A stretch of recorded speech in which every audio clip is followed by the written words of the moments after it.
All right, there we go. I think we're live now. Hello, everybody. Kind of hard. It's hard to see out of this damn thing, but I wanted to start off with this mask on real quick. Uh, and yeah, it's Halloween 2024, and I'm Jay Real, and so I wanted to start with the evil rabbit or whatever this is supposed to be. It's, this rabbit is up to no good, I think.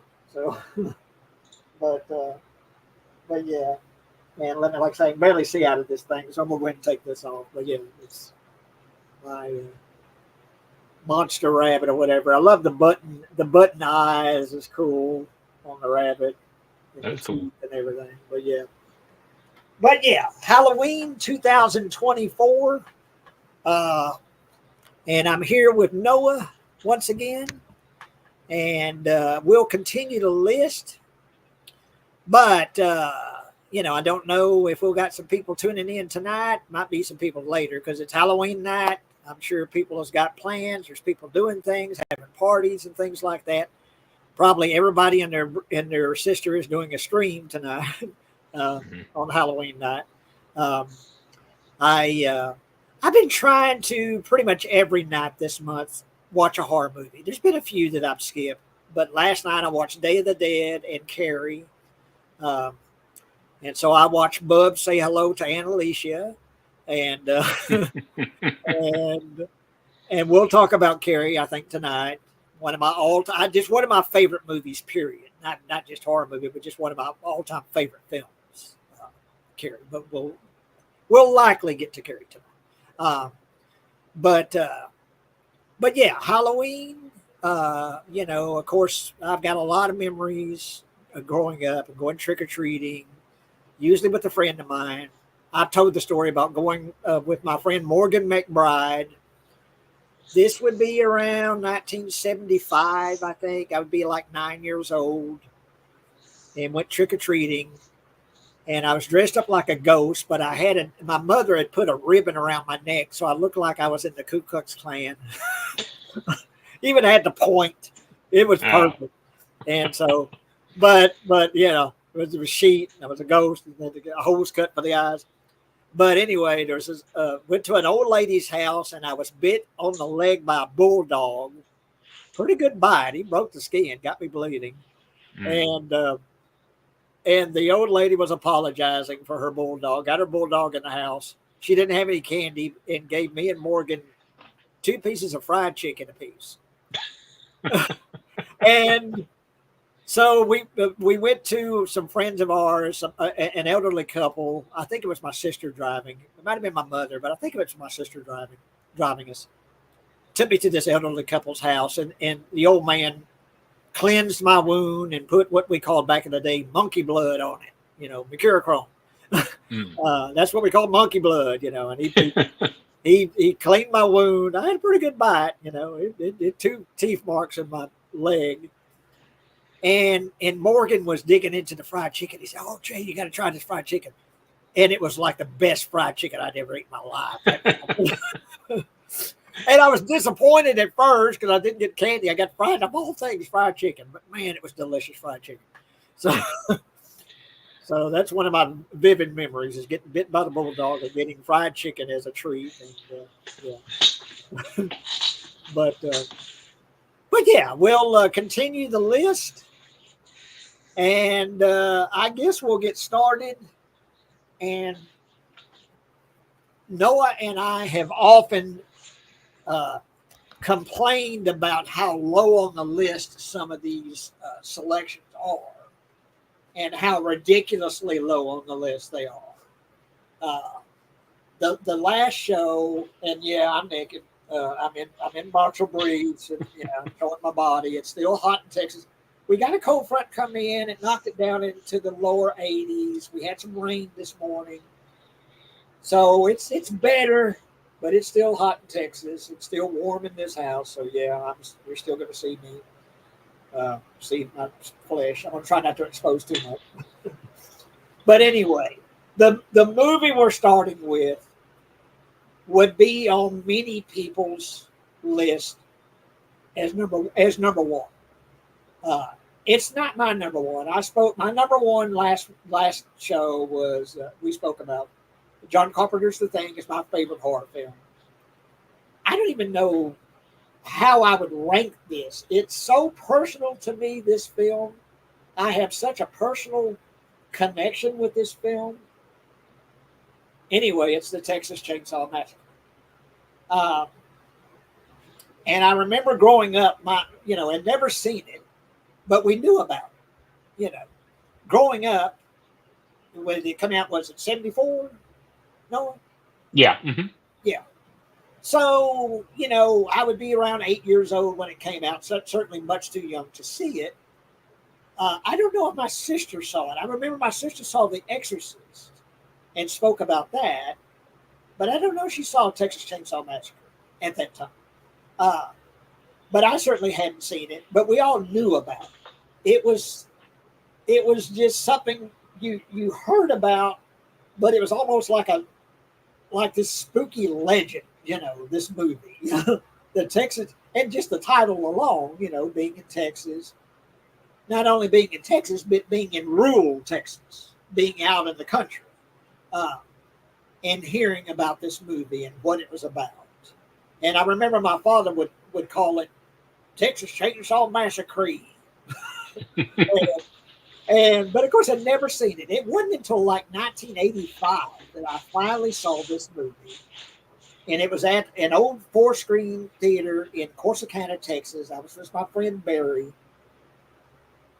And it's hard to describe the experience of seeing this movie in a theater, sitting second row, I think, and just watching this movie unfold, and how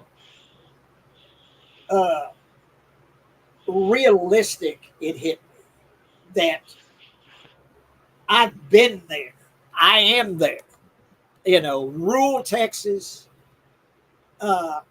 And watching this movie, if you've never been to Texas during the summertime, it's brutally hot, 100 degrees plus every day for months at a time. And you can feel the heat radiating from this movie when you watch it, particularly the opening shots.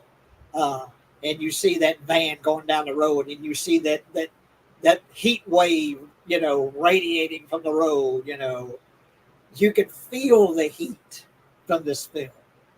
You feel like you watch it and you almost get the idea of what it's like to be in Texas during the summertime, in rural Texas.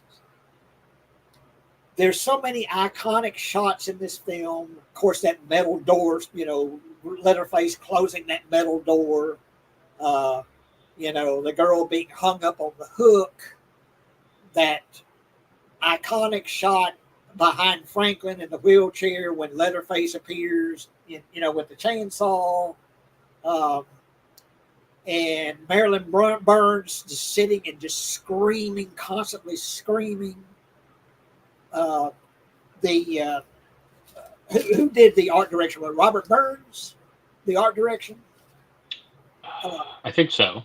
The inside of the Sawyer house with the skeleton bones made into furniture. You see, you can feel the heat of this film, and you can smell the smells inside the Sawyer home. I can only imagine being the first audience to see this film and seeing that close-up of Leatherface when he's sitting and just kind of, you see the look of despair in his face, like, what the fuck is going on? These people, where are they coming from? And he doesn't speak. He never says a word, but you see the despair in his eyes. But most of all, you see he's wearing a mask made out of a human face. And that's so iconic now, Leatherface. But imagine seeing that for the first time. Seeing this man with a mask made out of a human face. And just something you couldn't even conceive of until you see it. and just imagining reacting to that.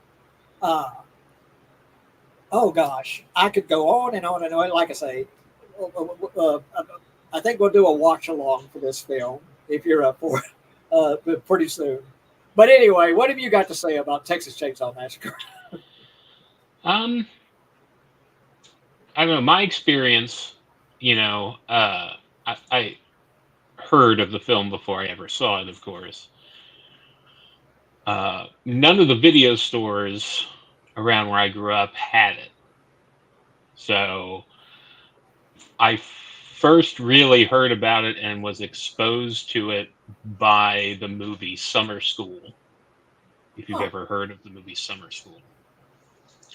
Because there's two characters in that movie who are huge horror movie fans.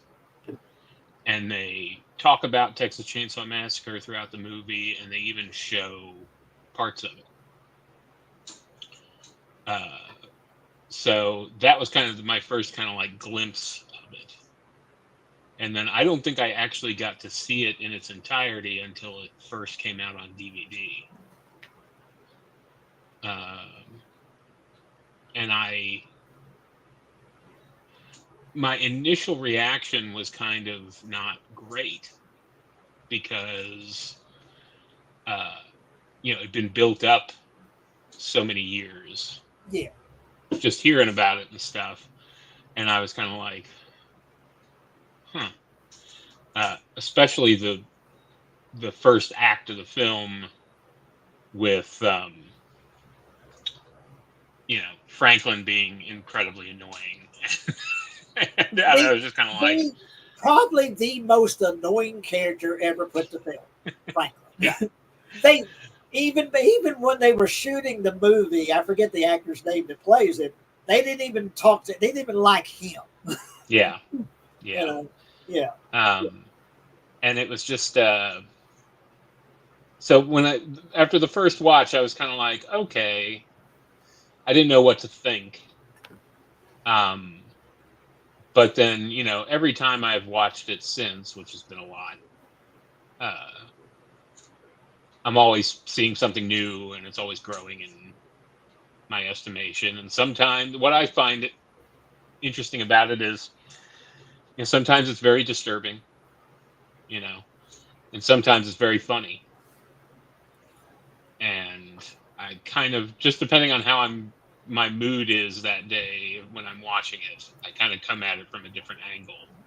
And it always works on whatever level I'm kind of coming at it from, which I think says a lot about it. Yeah. Well, in just a minute, Timothy is asking me if the spaghetti's good. He gave me some spaghetti. I haven't eaten it yet, Timothy. I got when I got home, I forgot that I needed to put the trash out, and so I had to gather the trash up, put it out, and so we were getting closer to airtime. So I haven't eaten the spaghetti yet. I'm looking forward to it. I'm going to eat it before I go to bed. Thank you, Timothy, for the spaghetti. Yeah, like I say, what I will say about it is, for me, it was really personal in that it just looked so authentic, being where I'm from. Right. Being in rural Texas and all these back, they're still here, back roads down the road from my house that just go off to nowhere. And the summertime heat. And I used to, with my friend Mark, I used to have it was basically a little motorcycle. We called it a mini bike. Now, my parents bought it brand new, a Honda Z50. It was yellow. And it had 3 speeds. Great little, it was basically a little motorcycle. And I would drive, Mark would get on the back, and we would go down these back roads, down the road from my house. And they would be barbed wire fences, and we would see these old abandoned houses.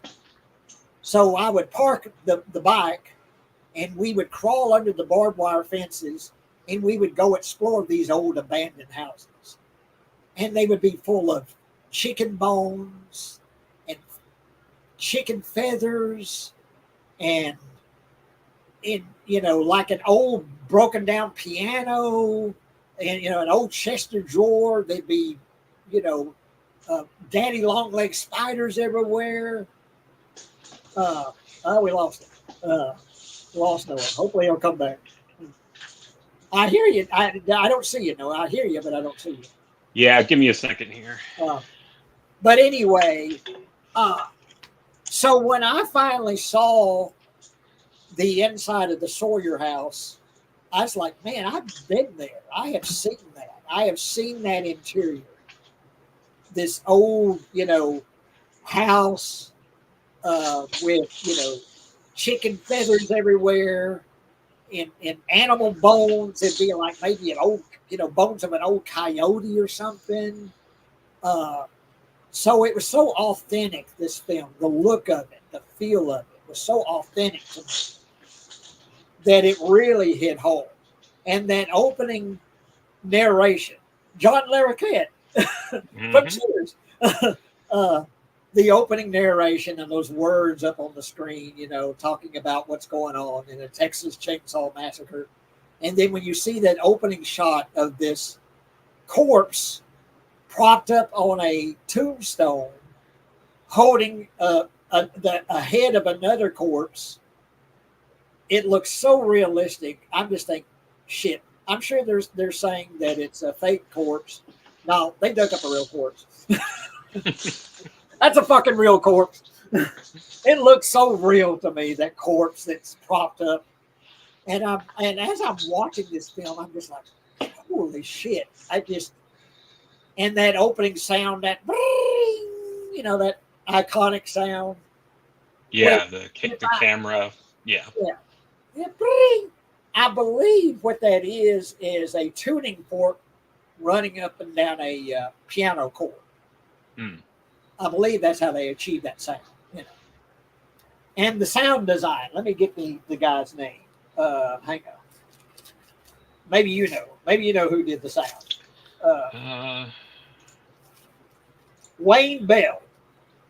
Yeah. Amazing sound design for this film. There's very little actual music. A lot of it is just sounds, just weird sounds. And of course, old Edwin Neal is the hitchhiker. Now, I used to go to Texas Frightmare Weekend here in Texas to promote my movie Dawn. And then I wrote a prequel book to Dawn a couple of years later. So for 4 or 5 years, I would go to Texas Frightmare Weekend. And who was always there? Oh, Edwin Neal. And he always had a bunch of movie posters. That was kind of his side job, was selling movie posters. But he was a lot of fun to just go. That was back in the day where you could go and just sort of shoot the shit with the guests before it got crazy big and crazy expensive. And Ed Neal was always there. And I would go and I would spend like a half hour or more just talking to Ed Neal, just shooting the shit with him, between him getting autographs and stuff like that. And, looking at his movie posters. He was a real funny guy. He was always cracking jokes. He was always doing voices. He was kind of a hayseed Robin Williams. He was always doing characters and stuff. I think he did a lot of voiceover work for like video games and stuff. There was a Texas Chainsaw Massacre video game that came out last year, and he did the voice of the hitchhiker. But yeah, his moment in the movie, being picked up, and with his Polaroid camera and talking about head cheese. My father loved head cheese, by the way. You used to buy head cheese just at the grocery store, just buy it there like you bought the regular ham and luncheon meat and stuff. You could buy head cheese. Yeah. And my father always had head cheese in the refrigerator. I didn't like it. No one else in my family liked it. My dad loved head cheese. So that bit with the hitchhiker and taking the Polaroid picture, and then that's a good knife. And oh gosh, like I say, we'll do a watch along for Texas Frightmare, because anyone that's watching this, if you're a horror fan, of course you've seen this movie and you've seen it numerous times. And it's a classic. and it's not bloody hardly at all. You know, for a movie that's sort of reported to be this bloodbath, it's not at all. There's very little blood in this movie. It's all the images and the idea behind everything, and the intensity of it. Shot on 16 millimeter. The editing, the sound design, the look of everything, the look inside the house, Leatherface, of course. Anyway, and let me read what they say here before we go to having talked for this movie about half an hour. Thanks to a smart script and documentary-style camera work, the Texas Chainsaw Massacre achieves start-to-finish suspense, making it a classic and low-budget exploitation cinema. And, of course, Marilyn Burns, Gunnar Hansen, Alan Danziger, and Paul A. Partain. I think he's... Franklin, yeah. Franklin, yeah. And, of course, Tobe Hooper is a director. Basically, a bunch of hippies making a movie. A bunch of Texas hippies. What was it? They made a movie before this, but most of the people behind the scenes, Tobe Hooper and I'm trying to think what the movie they made before this, what the name of it was. I've never seen it. But like this one, it's really low budget. This movie, like I say, this budget, I don't know what the actual budget was, but it was dirt cheap. They didn't have money. And what they achieved with just originality and just editing and filmmaking and just the whole idea behind everything, it's a classic, of course. Texas Chainsaw Massacre. And I'll stop with the movie. Like I say, until we do a watch along, I'll stop with this. But of course, it's a classic. And at number 94, it's ridiculously low on the list. So yeah, that's nuts. Okay. And once again, ridiculously low on the list is number 93. And that is An American Werewolf in London. Now, the first time I became aware of American Werewolf in London, I was subscribing to Life magazine. And they had a full color spread about Rick Baker's transformation effects. You know, showing, oh gosh, it was like a dozen pictures, full color spread in Life magazine, showing the werewolf transformation from American Werewolf in London. And I was just amazed by what I'm seeing and just can't wait to see this movie. And I don't think I actually got to see it until it came out on VHS. I don't think I got to see it. I didn't see it in the theater. I really wanted to. I don't know if Mahia Theater ever got it and wasn't able to get to like Waco or, go see it. So I didn't actually see the film until it came out on VHS. But of course, John Landis, but anyway, let me go back. The Texas Chainsaw got an 84% score, 1974. But anyway, American Werewolf in London, 1981, 89% score. Of course, David Naughton, Griffin Dunn, Jenny Agutter, John Woodvine. Terrifying and funny in almost equal measure, John Landis' horror comedy crosses genres while introducing Rick Baker's astounding makeup effects. Yes. And also just the style that this movie was shot in, it being funny as well as scary and creepy. That these friends are,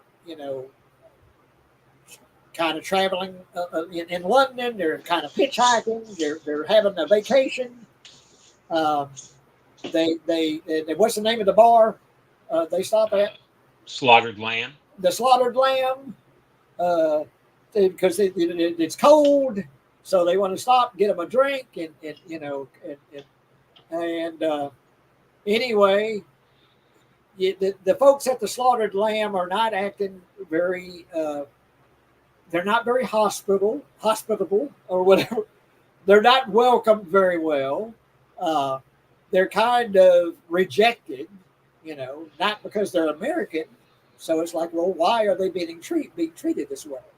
Um, and you hear them talk amongst each other. It's like, someone says, well, they should know. We should tell them, no, don't tell them, whether we don't know what they're being told.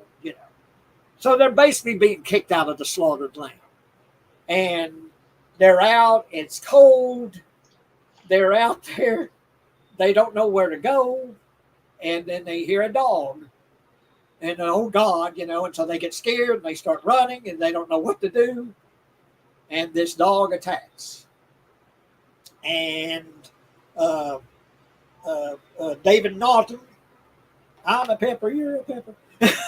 the back in the day, the Dr. Pepper guy would sing that Dr. Pepper song. I'm a pepper, you're a pepper.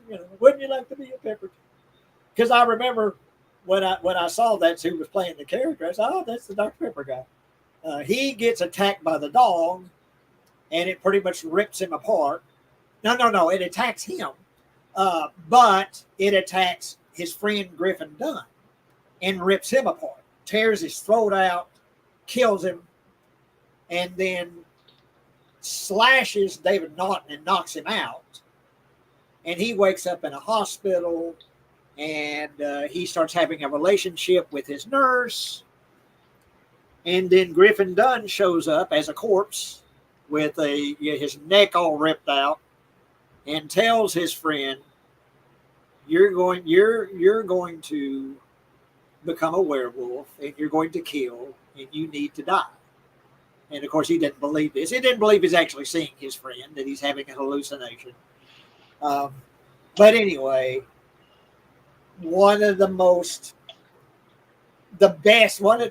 among the best practical effects ever conceived and ever put on film is Rick Baker's transformation effect when David Naughton turns into the werewolf and his snout stretches out and his hand stretches out and his body contorts, and you see him transform into a werewolf. It's funny. It's gross. It's got that great dream sequence that has, I don't know what they are. I guess they're kind of werewolf creature Nazis that attack David Naughton's family and kill his family. And then David Naughton wakes up and he thinks, oh, good, I've woken up from the dream, but it's a fake out. And it's a great fake out where it's sort of a dream within a dream. Anyway, great movie. It's a classic film. One of the best werewolf movies ever made. Okay, Noah. Yeah, I mean, it's like I said, I think Return of the Living Dead is the best horror comedy, but this is arguably equal. This does manage to be, like you said, just as, even though it's funny, it is also scary and very sad. Movie. Yeah. The ending is very sad. Yeah. And yeah, I mean, this is kind of John Landis at the height of his ability. And I don't know. It'd be interesting to see what his career would have been like if he hadn't messed up so bad on Twilight Zone. But that's a different discussion for a different day. Well, yeah, but the Twilight Zone thing, and oh gosh, and Vic Morrow, and yeah, and his behavior. Yeah, kind of that, and a lot of people worked with him afterwards, said he was very difficult to work with and things like that. But there's no denying all that being said. Fantastic director, and this, I mean, even if this was the only movie he ever made, I think this is the kind of movie you're remembered for. Yeah. Well, he's done so many what I consider my favorite films. Of course, the Blues Brothers, and sure. Oh, he's done a lot of great films. Yeah, great film. American Werewolf in London, and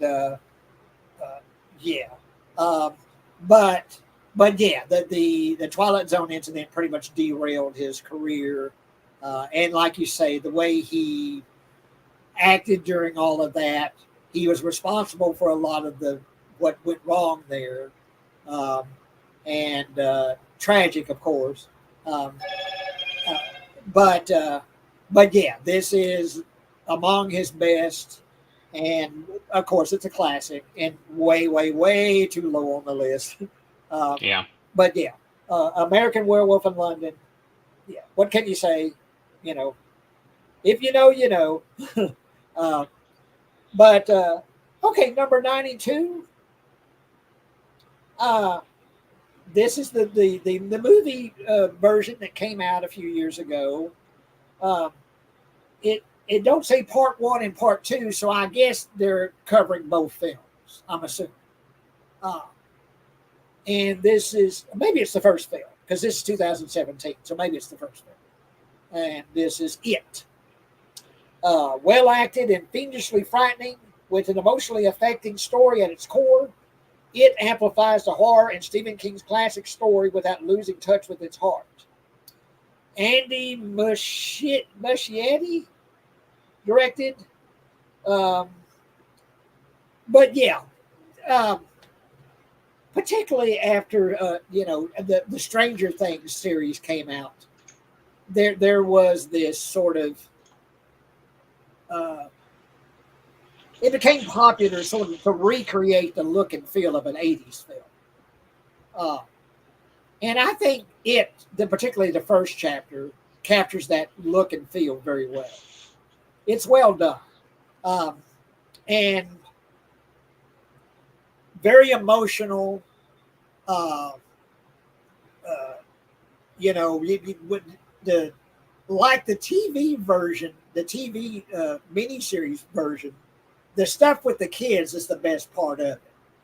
Uh, and was with the original with Tim Curry as Pennywise. That was the the best part of it was the stuff with the kids. Uh, the second half with the adults, it's okay, it's not bad, but I think the stuff with the kids is much better. You know, so I'm assuming this refers to the part one, 2017.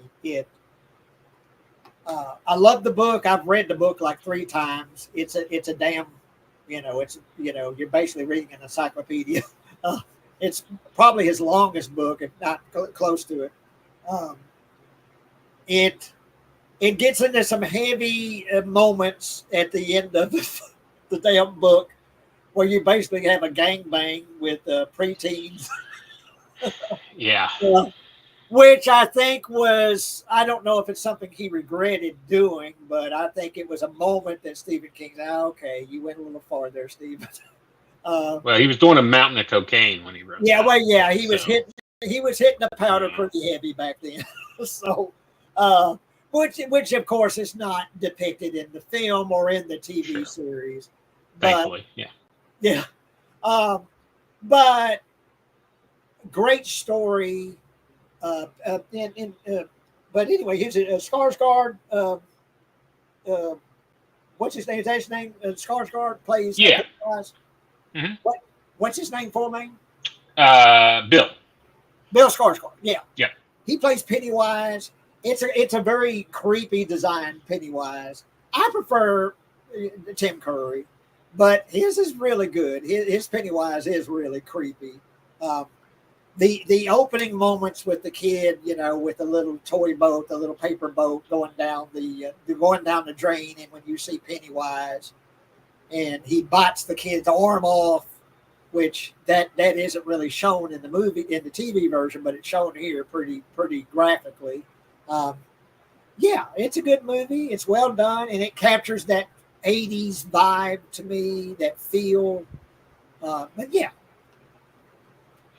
Yeah, I think this is a pretty great movie. Like you said, the kids in this, the child actors are fantastic. I think Sophia Lillis, who plays Beverly, kind of steals the show.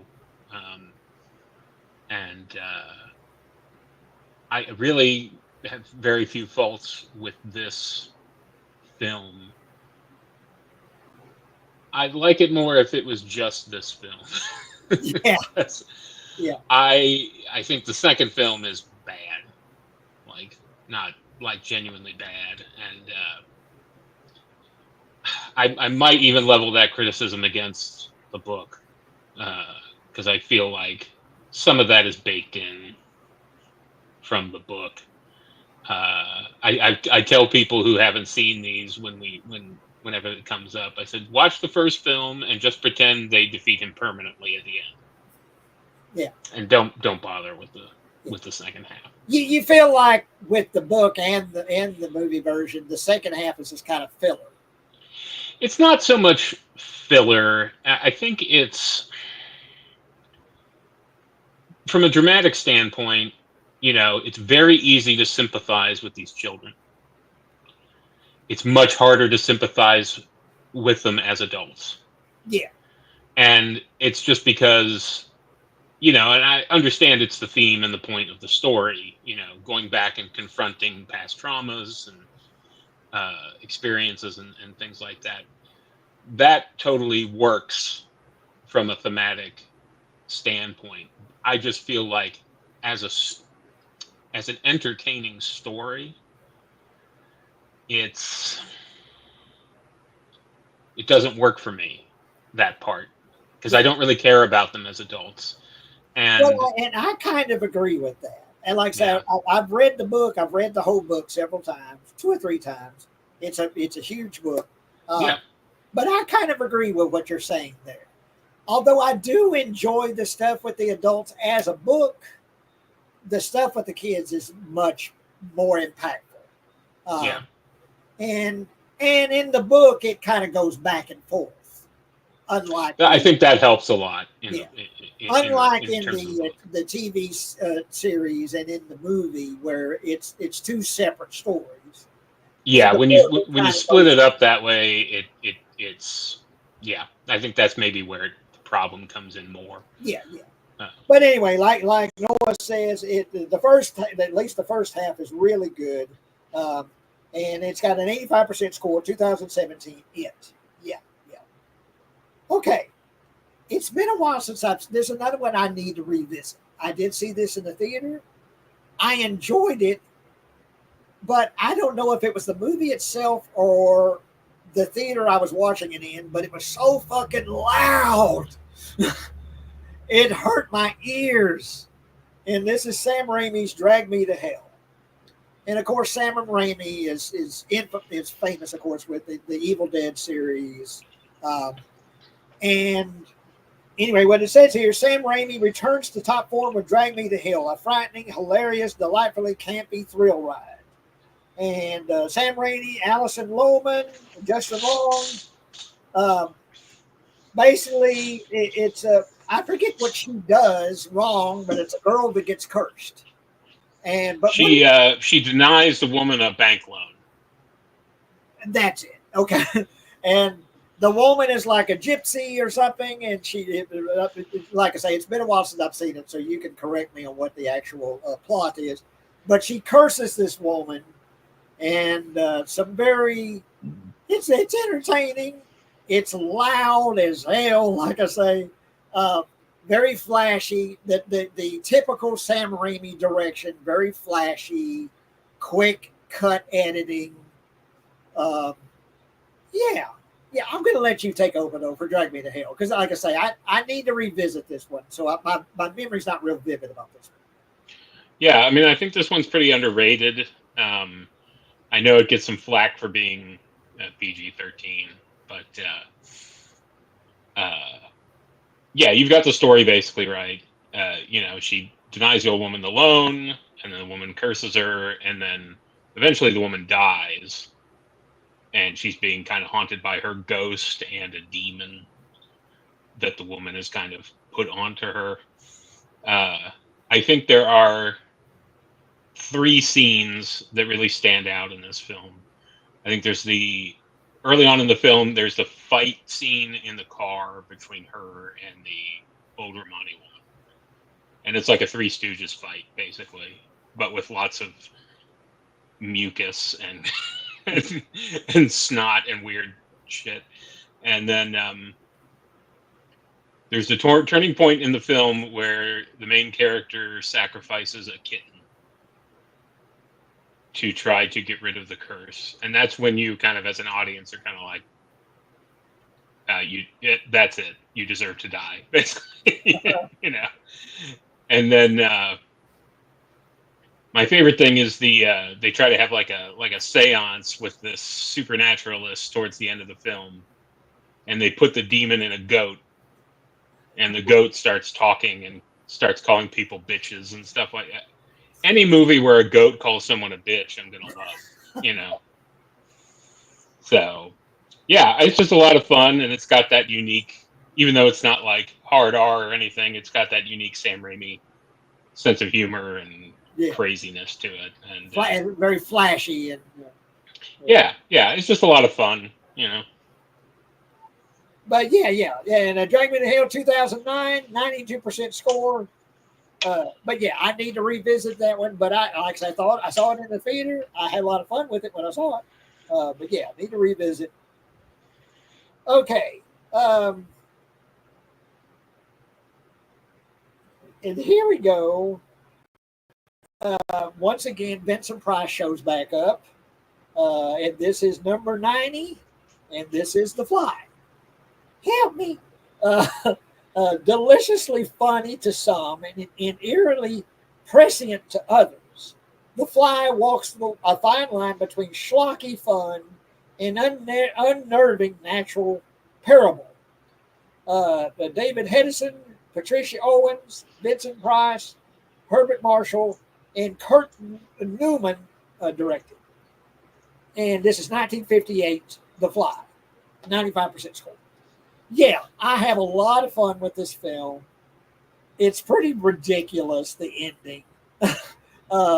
You know, because when the man transforms into the fly with a fly head, well, he's not going to have human qualities. He's not going to have, but he does. He has human qualities, but he's got a fly's head. But yeah, it's a classic film, of course. It's they call it schlocky in here. That's how I look at it. It's schlocky fun, not serious at all. Vincent Price, come on, I love him in pretty much anything. He's great here. That ending with the little guy on a spider web, and the spider's about to eat him. Help me, and yeah, I mean, come on, The Flies. If you're in the mood for schlocky fun and old throwback film to just have fun, not be scared, but just have fun, you can't do worse than The Fly, or can't do better than The Fly. Okay, no. Yeah. Again, a classic, fun. Vincent Price is always great. I'm glad he's on this list so much. This is actually based on a short story that was published, I think, in '57 in Playboy. And it's really accurate to the short story. Like, the plot is almost identical, including the famous scene at the end. So it's really well written. I recommend checking out the short story if you like the movie. But the thing I remember the most about this movie, though, that always makes me sad, is when he sends his cat Dandelo through the teleporter, and it doesn't come out on the other side, and then you just hear like spectral cat meows from the air, and he's like, "Oh, he's lost in the ether. His soul will never be recovered." This is before we heard about the cloud, but basically it's in the cloud. Yeah, and you just have this poor disembodied ghost cat meowing, and I'm just like, "Oh, I feel so bad for that cat."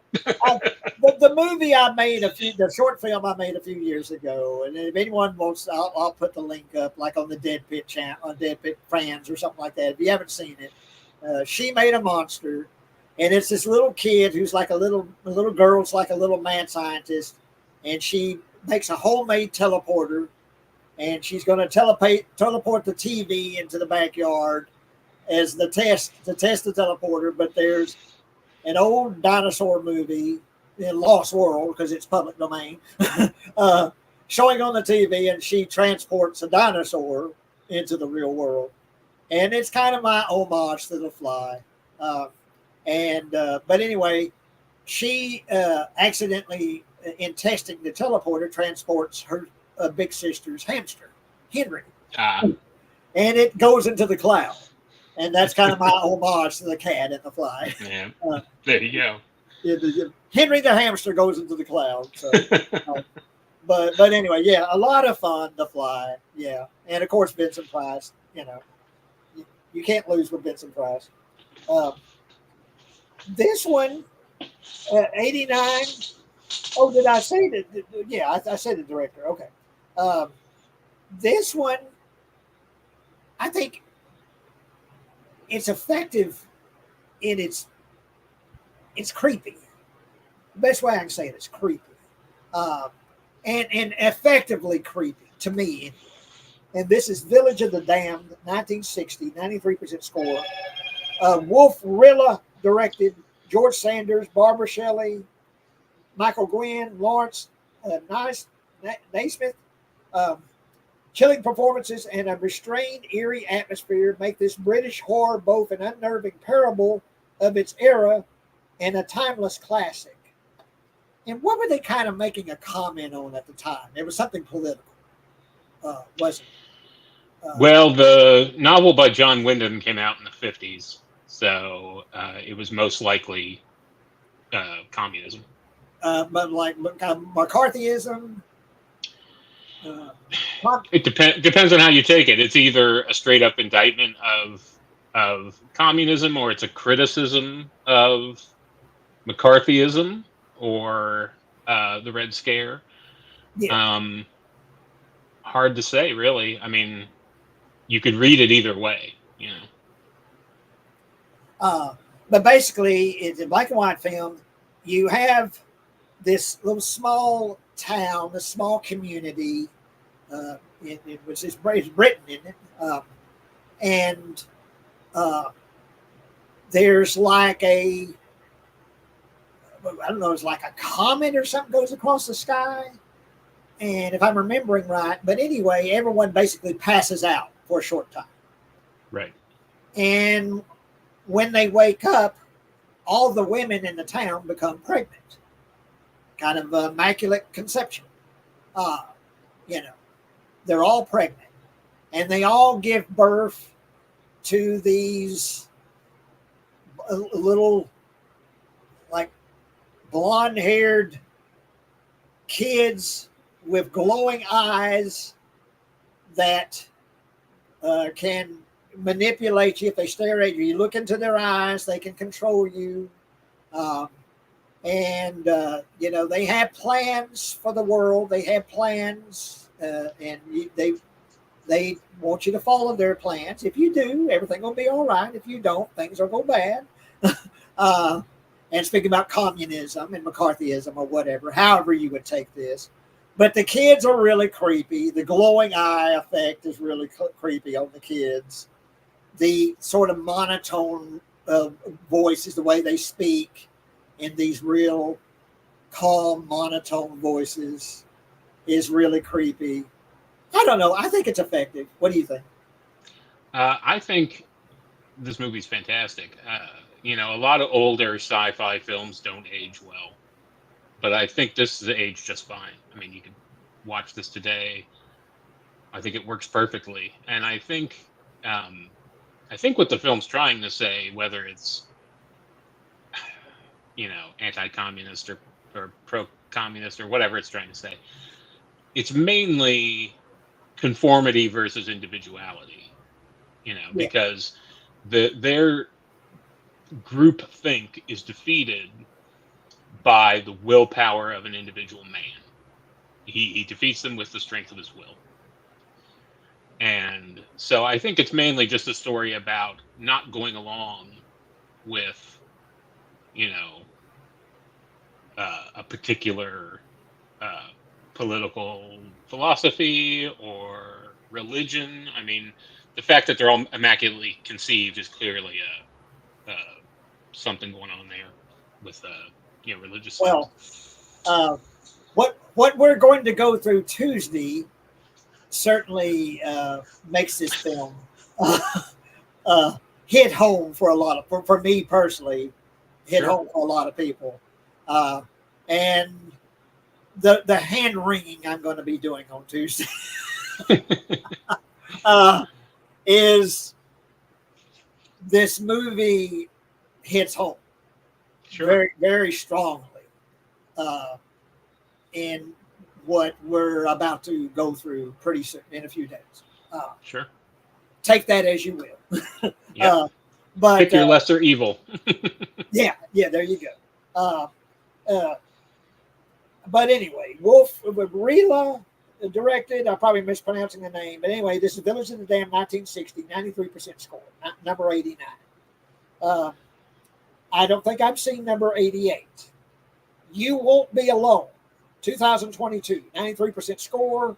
Gorgon Stolevsky directed. Although it may strike some as too arty for its own good, You Won't Be Alone puts a thoroughly fresh spin on familiar horror tropes. But I have not seen You Won't Be Alone. So. Haven't seen it either. I like Noomi Rapace though. She's a good actress. So. Yeah. Was it no? How do you pronounce it? Nomi. Noomi. Nomi. Noomi Rapace. Yeah, she had that breakout role in the original Girl with the Dragon Tattoo. Oh yeah. And then she was in Prometheus, which was a big hit for her. So yeah, she's good. Yeah, but anyway, yeah, I haven't seen it. I'm sure it's good, but I haven't seen it. Well, that's on the list. But anyway, You Won't Be Alone, 2022, 93% score. This one I don't think I have seen either. This one is definitely one that I've been wanting to see, but I haven't seen. Green Room, 2015, 90% score. Jeremy Saulnier directed. Green Room delivers unapologetic genre thrills with uncommon intelligence and powerfully acted along. And this is Green Room, but I don't think I've seen this. So. I have. This movie's absolutely fantastic. But I will go out and say this is not a horror movie. Not really. It's not just a stretch to call it a horror movie. I think it's absolutely not a horror film. You could call it a thriller because the plot is essentially a punk band gets a gig playing in this particular venue. But what they don't realize is that the venue is a neo-Nazi venue. And that would be okay if everything else had gone well, but when they're hanging out in the green room, they witness some illegal activity and the shit hits the fan, basically. So it's them trying to escape this place while surrounded by neo-Nazis. Well, let me interrupt you real quick. But anyway, Anton Yelchin, Imogen Poots. But anyway, isn't from Star Trek Patrick Stewart in he in it? Yep, he plays the leader of that group essentially of Nazis, and he's absolutely fantastic in it. Yeah, I mean it's very chilling, it's very violent and tense, and of course it's even got some humor in it though too. So, but it's probably one of the better films I've seen in the last 10 years. Huh. Yeah, so I would highly recommend it, whether you think it's a horror film or not. Yeah, definitely want to see it. And of course, when I heard that Patrick Stewart was in it, kind of playing the leader of this neo-Nazi group, I was this is definitely an unusual role for him. Yeah. But yeah. Anyway, Green Room, 2015, 90% score. Okay, this one once again, this is another one that I don't really consider a horror film. But I've seen this movie 3 times. I've really enjoyed it all 3 times. It's an A24 film. The Lighthouse, 2019, 90% score. A gripping story brilliantly filmed and led by a pair of powerhouse performances, The Lighthouse further establishes Robert Eggers as a filmmaker of exceptional talent. And the two actors in this film, Robert Pattinson and Willem Dafoe. And no matter what you think about the Twilight films, I've never seen any of them, but Robert Pattinson, I think, is great in this film. I even like him as Batman, but Yeah. but I think he's great in Lighthouse. But what you watch this movie for is Willem Dafoe. That's why you watch The Lighthouse. It's Willem Dafoe, one of my best favorite actors, anyway. But his character in this film, this guy that runs this old lighthouse, he's like, how would you compare him? He's almost like Captain Ahab, and yeah, he's kind of like the stereotype of a like a sailor or a pirate or something like that. Yeah. But just batshit insane. Very over the top performance by Willem Dafoe, but a fantastic performance. And like I say, I've seen this movie 3 times. I'll watch it 4 or 5 more probably, just for his performance. I think Robert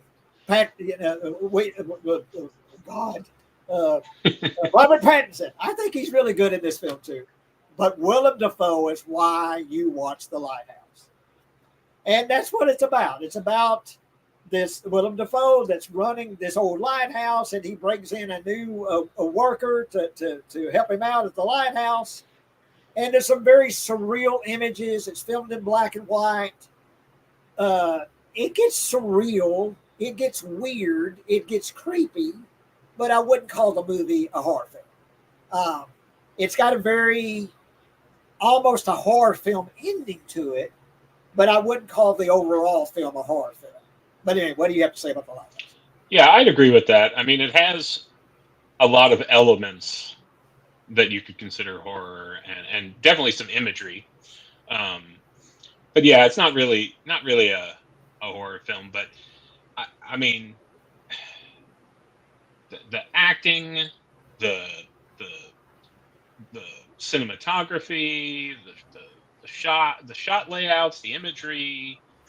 I mean, this is almost like a perfect movie in terms of its artistry. It's just so it's so meaty in that respect. Well, it puts you in another world. Yeah. It puts you in another. Yeah, that's the best way I could describe it. And watching The Lighthouse. Yeah. Well, and the fact he did it in Academy ratio, so it feels like claustrophobic, and it's very just tight. And yeah, and I have to keep going back to Willem Dafoe. The performance he gives. Yeah. There's some moments of solo dialogue with him, some where he just goes ape shit. And some of the best dialogue ever uttered in a film by Willem Dafoe, and one of my favorite performances by an actor is Willem Dafoe in The Lighthouse. Yeah, he's fantastic. Actually, what this movie reminds me of a lot is almost like a post-apocalyptic story. Yeah, almost like Dawn of the Dead in a certain respect, because it's just these people trapped in this place. Yeah, and they're just personalities rubbing up against each other and craziness setting in, and it's good stuff. It is, and if you haven't seen it, you got to see it. Yes. But anyway, this is The Lighthouse, 2019, 90% score. And what else has Robert Eggers done? He did The Witch. Oh, well, we talked about that. Another great film. Yeah. And then he did The Norseman. I haven't seen that yet. I really want to see that. It's good. It's good. It's kind of different than his other 2 movies, but and then he's got his Nosferatu coming out this December. Yeah, and the trailer looks really cool for the Nosferatu. Yeah, definitely looking forward to that. But okay, here we go. 85. I think this is too low on the list. It's a great film, and this film. There is a moment in this film. I don't get shocked very often anymore watching a film.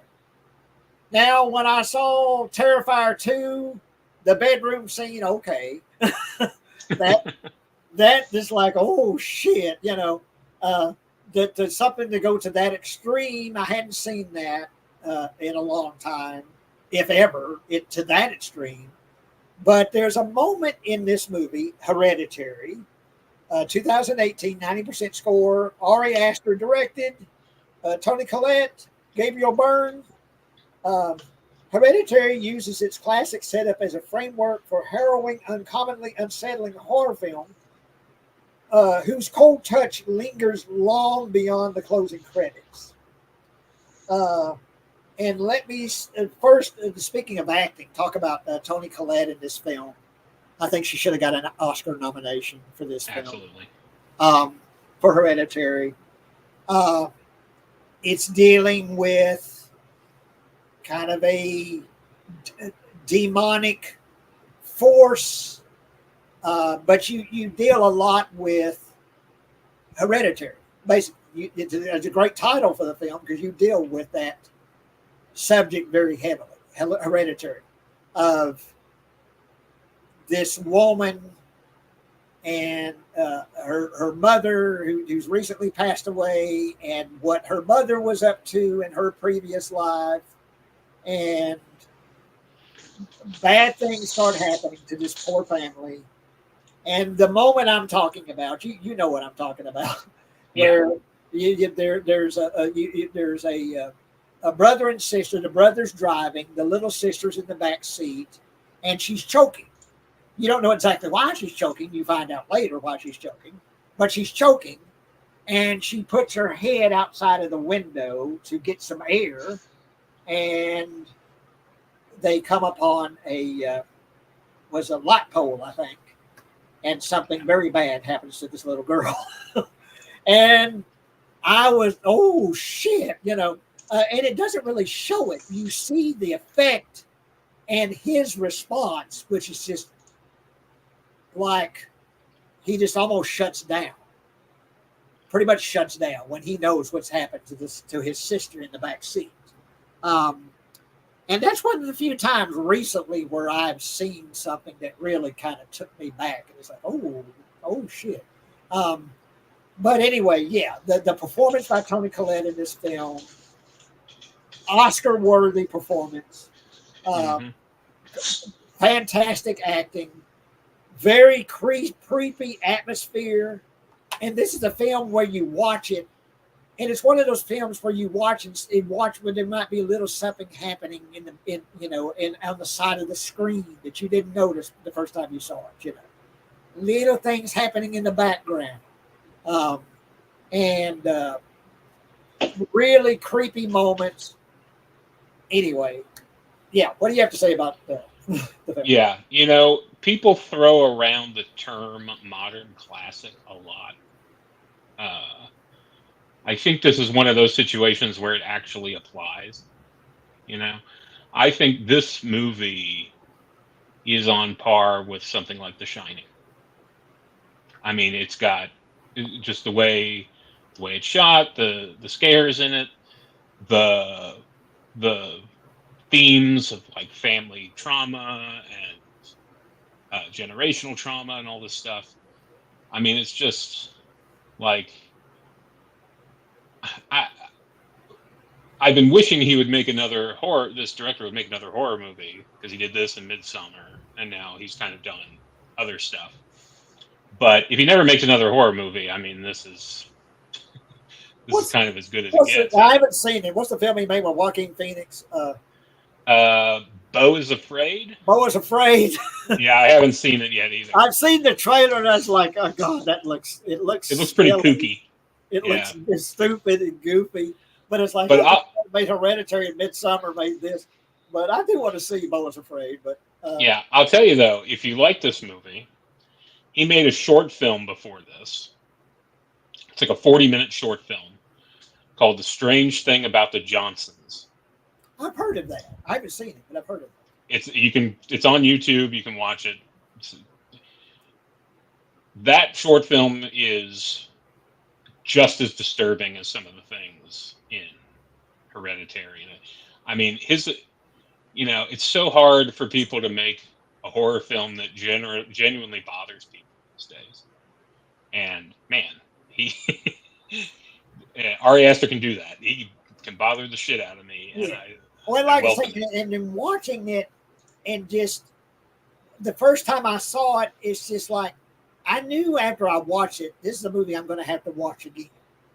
Because I knew there was things that I didn't pick up on the first time I saw it that I'm going to need to watch this again and get, pick up on things I've missed, because I knew I was missing something. Yeah. It really was effective, and I really enjoyed it. But I knew this is definitely a film I've got to rewatch. Yeah, and I think it's one of those you get something out of on every watch too.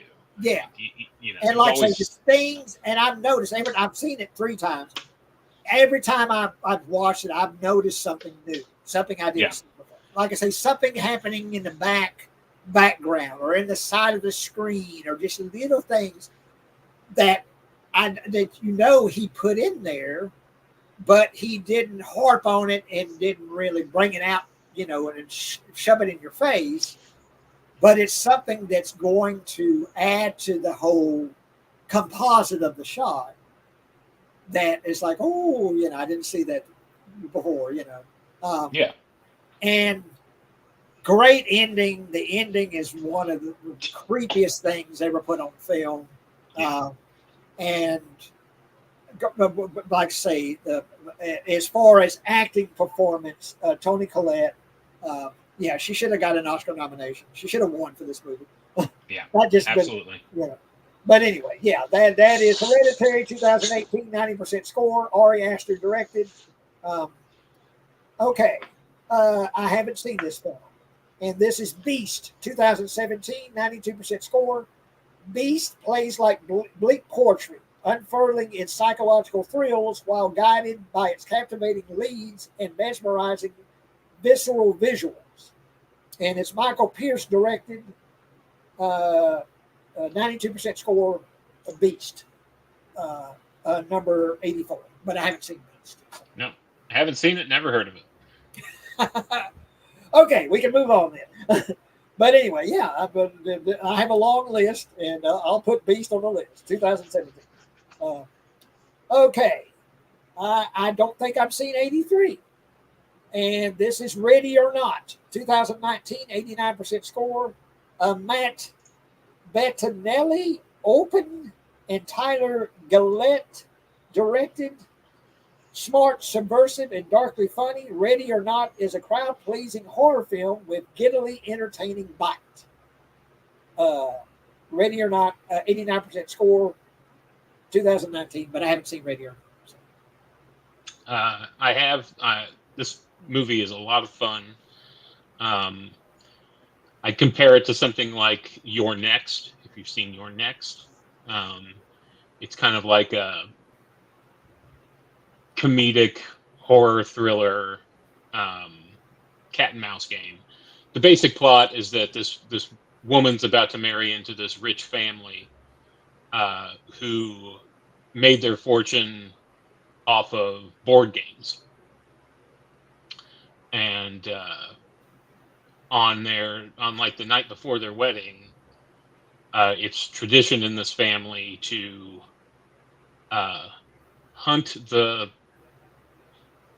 prospective spouse to be, whether that be a man or a woman. And if they can survive the night, then they get to marry into the family. Huh. The plot sounds cool. Yeah, it's just a lot of fun. And there's more to it than that, obviously. But it's a really good cast. The performances are great. Samara Weaving is a great leading lady. She's done a lot of good stuff. And the 2 directors, they're the Radio Silence guys. So they did the last 2 Scream movies, and they did Abigail and some VHS segments, I think. But you mentioned Samara Weaving, Adam Brody, Mark O'Brien, Henry Czerny. But cool. Yeah, definitely one I want to check out. Ready or Not, 2019, 89% score. At number 83. Okay, well, here we go. Number 82, should be like number 5. Yeah. And this is Evil Dead 2. And I've told this story many times. I was with my friend Barry, and we had seen the original Evil Dead on VHS. And what is it? Yeah, 1987. When I was graduated 3 years, so maybe 19, 20 years old, and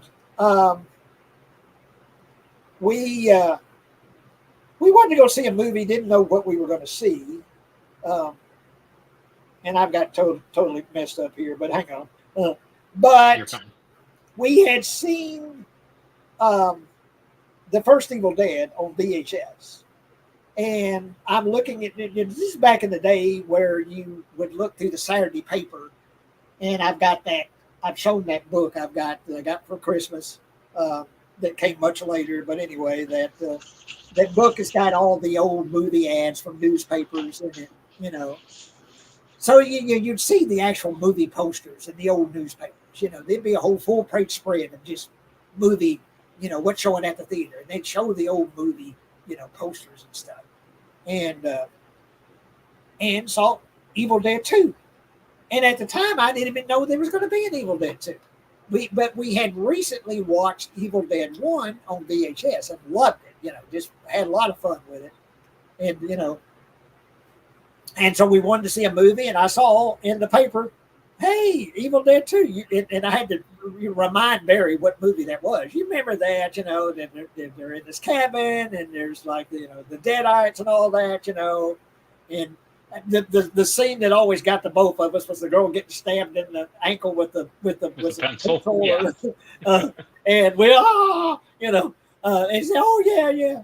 So we sat in the front row, and we rarely sat in the front row, but we sat in the front row, and I had the most fantastic time I've ever had in a movie theater watching Evil Dead 2. Wasn't expecting the comedic aspect of it. Wasn't expecting it to go into this sort of Three Stooges aspect, along with the creepy moments. And, of course, Sam Raimi's, you know, iconic direction. And, oh, God. And, you know, Bruce Campbell, when his hand is possessed and he's smashing plates on his head, and he's got the shotgun, you know, and you see if I don't, you know, and the severed hand giving the bird and all that. We were screaming with laughter. I thought we was going to get kicked out of the theater. We were laughing so hard and so loud. And just one of the few movies, it was this movie and Raising Arizona. And I'm trying to think, there's probably one or two more movies that as soon as the movie was ended, I just wanted to sit in the theater and just watch it again immediately. And that's Evil Dead 2. And I could go on and on and on about this movie, but I won't. What do you have to say about Evil Dead 2? You know, this was kind of this is a pretty meaningful movie for me because I think I saw it first when I was 10 or 11. And at that time, like what I like to do every weekend is I'd have my buddy over and we'd go to the video store and rent a couple horror movies and have a sleepover kind of a thing. And I remember we would always see this in the video store, but the video store didn't have Evil Dead. So we put it off for quite a while. We're like, well, it's number 2. We should, can't just watch number 2, without having seen number 1. And eventually we couldn't hold out anymore. The cover was too appealing, And of course, famously, you don't have to have seen number 1 since they kind of recap/remake it at the beginning. But this was kind of the perfect horror movie for when you're like 11 or 12 years old. Just because it's the perfect movie for that, and it's the perfect movie to watch with a friend. Yeah. It's the perfect movie to watch with somebody. And it was one of those movies where I was like, this is the greatest movie I've ever seen at that point in time. And, I think I was, into horror films at that point, but I don't think I was super like hardcore dedicated to horror films until this came along, and then it was game over. Yeah. And yeah, no, I mean it's not something I revisit a lot these days, just because I mean I must have watched it like 20, 30 times, Yeah. Yeah. But it's Well, it's one of those films that's always going to have a space in my heart. yeah. Well, I did a watch along for it, and like I say, it just is a theater experience. Because I'm old. I saw it when it came out with my friend Barry, and we sat there and just had the time of our life watching this movie. And I guess what struck us, which we wouldn't after watching the first film, and the first film's got some humor elements to it, but this one, I learned later that Sam Raimi was a huge Three Stooges fan, you know, and he'd kind of done some, some behind the scenes stuff. He'd done some stuff with the Coen brothers, and that he was a huge Three Stooges fan, and you definitely see that influence in Evil Dead too. Yeah. The humor, I would almost call it a horror comedy, Evil Dead 2. Yeah, I think that's fair. Yeah. But, oh God, it's one of my favorite films, period. One of my favorite horror films. It's a classic. And one of the best times I ever had in the movie theater watching this film, Evil Dead 2. But yeah. So that's a 1987, 88% score. And of course, Bruce Campbell, Sarah Berry, Dan Hicks, and we need to also mention Ted Raimi, who plays what's her name? Henrietta. Henrietta. Yeah. Ted Raimi is Henrietta. Yeah. Yeah. Of course, a classic, Evil Dead 2. Oh man, this is once again at 81, too low on the list. I guess I will call this a horror film, although I don't really look at it as a horror film. But there's films like Rosemary's Baby is another prime example of this type of film where everybody is in on it except for the main character. Yeah. Everybody is in on something nefarious except for the main character of the film. And so Wicker Man, and this is 1973, 91% score. Robin Hardy directed. Edward Woodward, Christopher Lee, great Christopher Lee, of course. We talked about Dracula films. So Christopher Lee, Brett Eklund, Diane Salento, where you've got this intelligent horror film is subtle in its thrills and chills with an ending that is both shocking and truly memorable. And so anyway, you have this sergeant, Edward Woodward, who's investigating, is it a death or a disappearance of a little girl? Missing girl. A missing girl, yeah. And he's strung along by these inhabitants of this little burg, this little town. Where does this take place? What is the Scottish? Scotland. Yes, Summer Isle. It's an island. And so you slowly learn that everyone is up to something that isn't exactly good or exactly right. You don't know quite what it is yet, but you slowly learn that they're up to something that, Edward Woodward, the sergeant, is like, what the fuck is going on? What are you people, what are you doing? Why would they're not being honest with them. And so I don't want to spoil it for people that haven't seen Wicker Man. One of the best endings for any film of this type. Christopher Lee, his performance is just fantastic. I love him in this film. You get this ceremony that this town has every year. And one of the main things that happen in the ceremony is that there's a sacrifice. And Edward Woodward finds out that he's it. And uh, everyone in the town is in on this ceremony. Uh, Great. I love this film.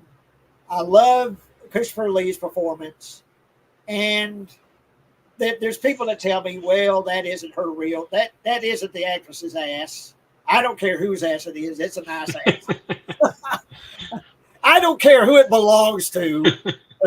When you're 15, 16 years old and watching this a naked girl gyrating to that song. I love the song too. I forget what the song is, but I love the song. Oh yeah, great soundtrack.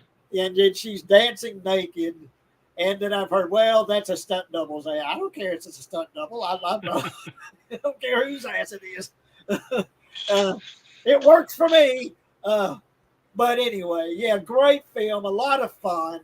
It's not really scary. I guess you could say it's kind of creepy in places. But I find it more of a fun film. And I like movies like this and like Rosemary's Baby, which surely must be on the list. I'll be mad if it's not on the list. That where everyone around the central character is in on this group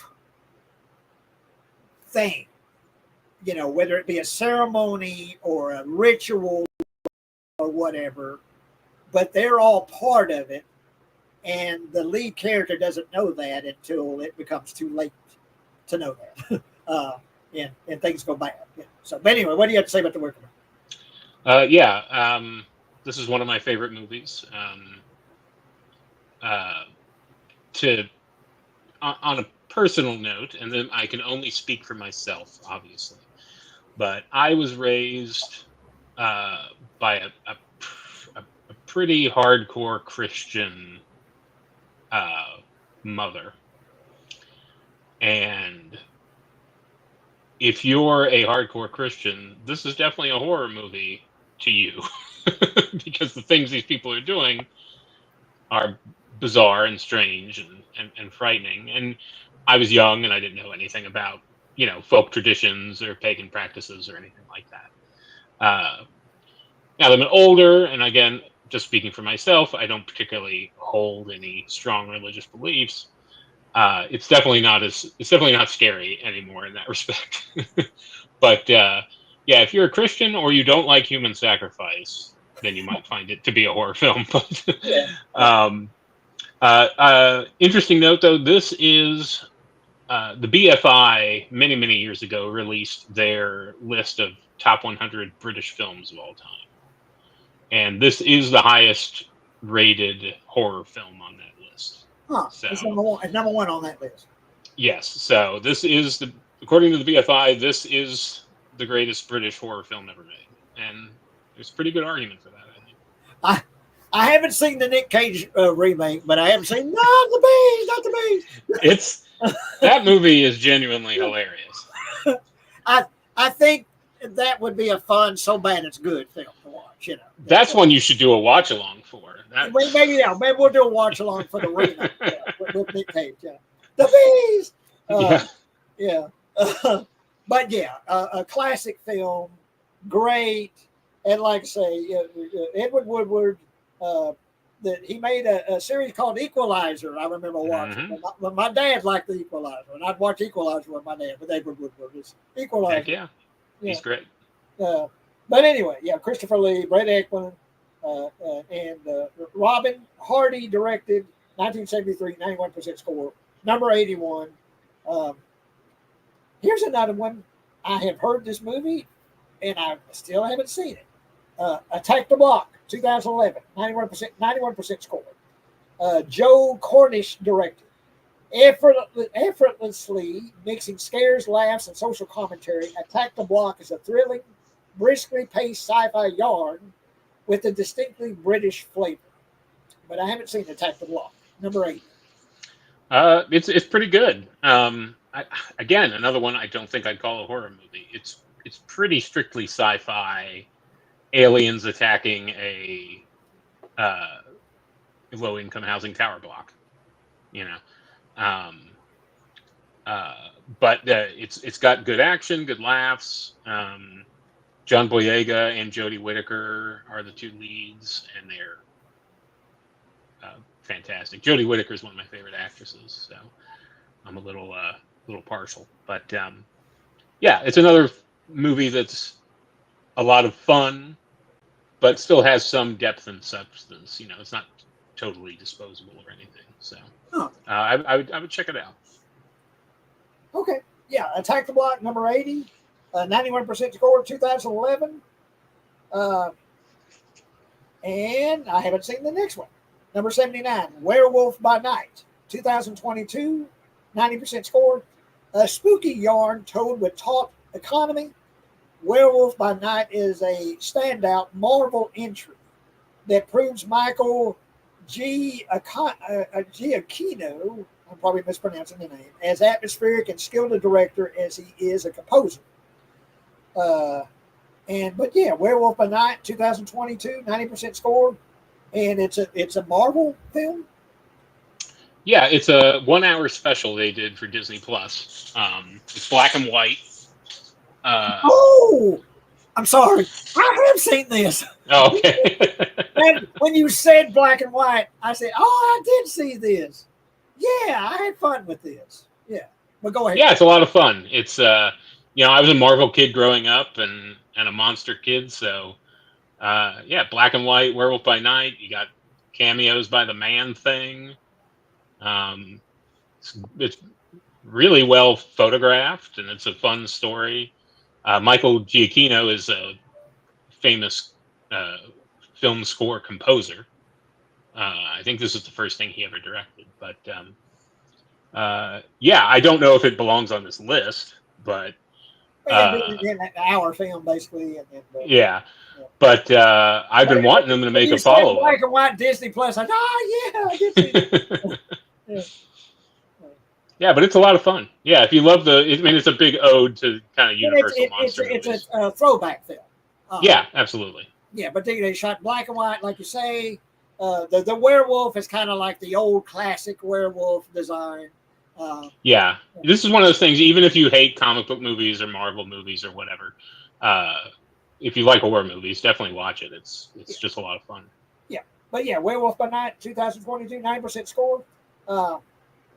I think I've seen this, but I hardly remember anything about it. This is The Orphanage, 2007, 87% score.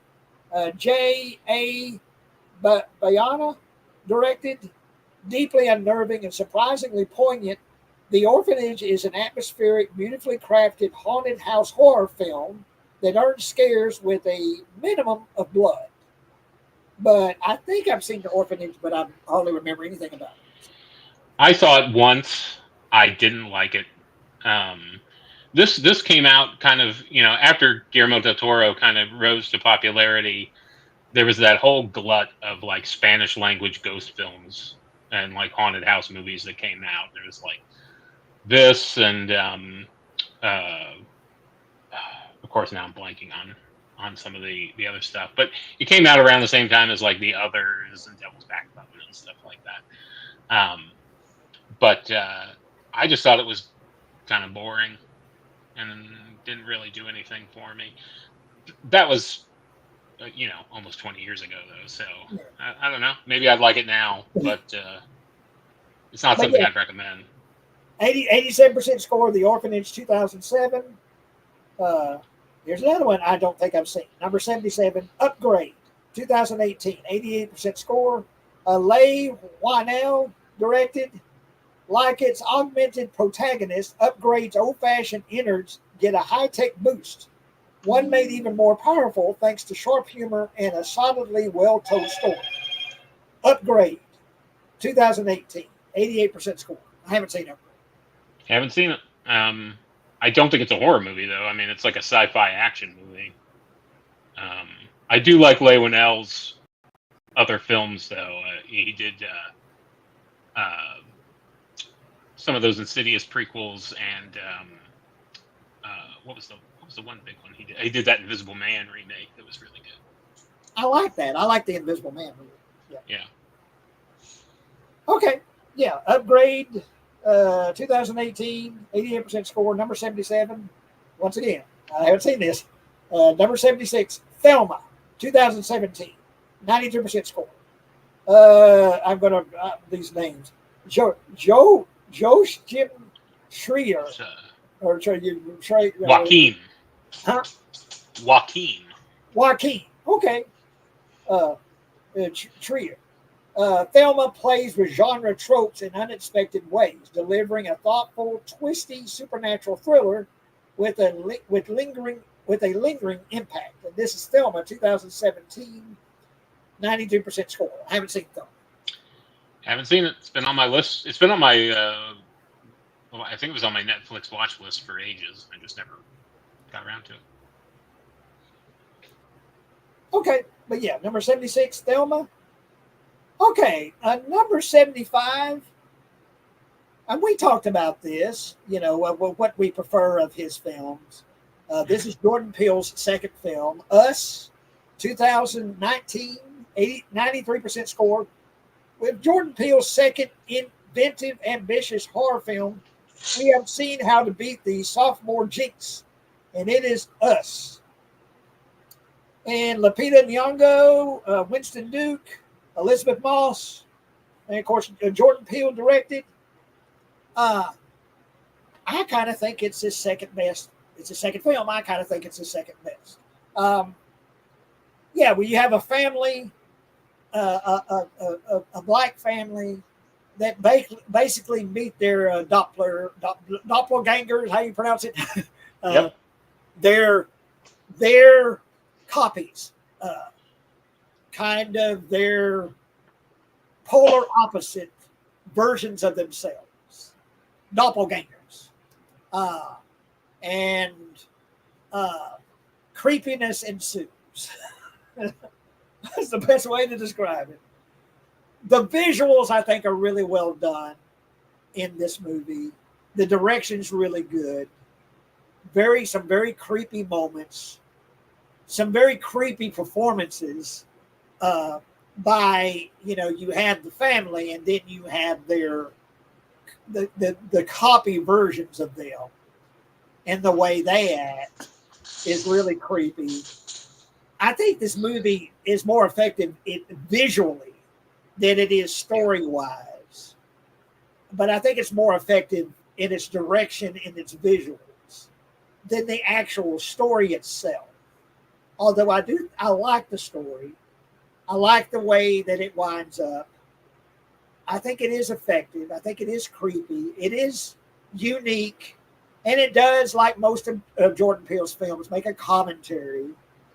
It comments on some things about race relations, things like that, and some other issues. But anyway, what do you have to say about Us? Yeah, I mean, I pretty much agree with everything you're saying. I think this might be his visually his strongest film, and some of the scenes in it I think are some of the best scenes he's shot.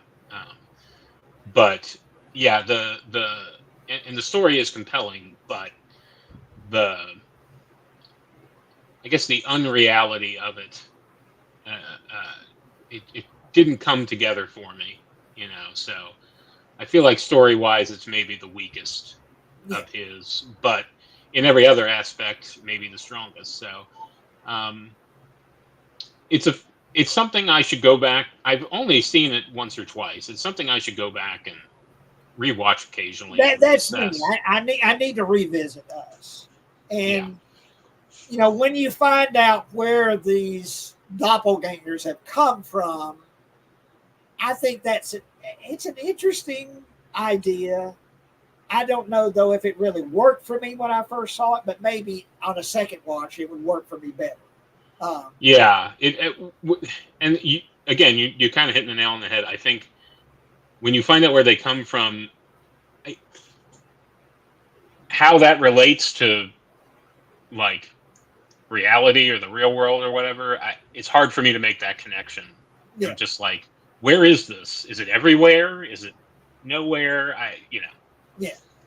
Is it this specific location, or if it's all over the world, or Right. It's very vague. Yeah. But anyway, yeah, that's oh God, I've messed up here. Hang on. I'll push the wrong button, but anyway, okay, I'm back. I'm back here. But anyway, that's number 75, Us, 2019, 93% score. Jordan Peele.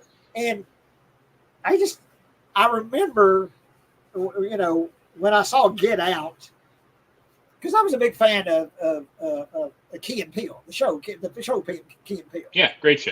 And when I saw, Get Out, I was like, this the guy for Key and Peele made this, and then when we're watching Us and Nope, it's like when you're watching Key and Peele, you don't imagine that that's the mind that would come up with these films, Right. But yeah. I've never even heard of this, much less never seen it. I don't even know if I can pronounce this right. Hustra, the Bone Woman, 2022, 97% score. Michael Garza Cervera directed. Michelle, I think it's been Michelle Garza Cervera. A bone-chilling body horror. I like body horror. Yeah. How do you pronounce that? Hustra? Sarah? I don't know. Yeah. Offers genre fans a twisted take on what to expect when you're expecting. Yeah, but no, I've never heard of it. I've never seen it. You? Nope, never heard of it. It sounds like some sideshow act, come see Sarah the Bone Woman, Yeah. But no. So, yeah, we'll skip over that. Number 74, 97% score, 2022. Now, here's one that I know I've seen, but here's another one that I have very spotty memories of this, so maybe you can help me. But anyway, this is Don't Look Now, 1973. Don't Look Now patiently builds suspense with haunting imagery and a chilling score, causing viewers to feel Donald Sutherland and Julie Christie's grief deep within. And Nicholas Rowe directed. Julie Christie, Donald Sutherland. I watched about half of Invasion of the Body Snatchers this morning.